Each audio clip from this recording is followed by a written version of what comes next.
கேட்டுக்கலாம் அப்படின்ற நிறைய பேர் சொல்றாங்க இது வந்து நீங்க விஜய் சாருக்கு சொன்ன கதை, அந்த கதை தான் இந்த கதை அப்படிலாம் சொல்றாங்க. Is it true? இல்லை இல்லை இல்லை இல்லை இல்லை இது நான் முன்னாடியே எழுதியிருந்தேன். முன்னாடியே எழுதியிருந்தேன். ஆக்சுவலி வந்து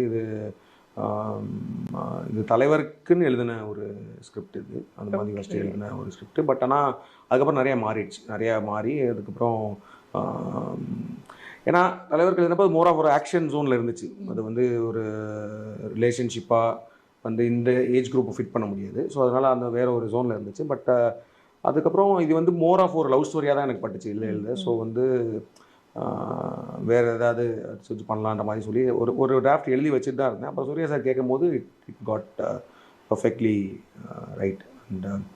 அந்த சாருமே வந்து அதை படிச்சுட்டு என்ன சொன்னார்னா, ஏன்னா அவர் கரெக்டாக கேட்டார். அவர் எனக்கு அந்த ஃபஸ்ட்டு டிராஃப்ட் படிச்சுட்டு இது நீங்கள் தலைவருக்கு சொன்னீங்களா அப்படின்னு கேட்டார். ஆமாம் சார் அப்படின்னு சொன்னேன். ஏன்னா அப்படி தான் இருக்குது, தலைவர் பண்ண வேண்டிய ஸ்கிரிப்ட் மாதிரி இருக்குது. பட் ஆனால் வந்து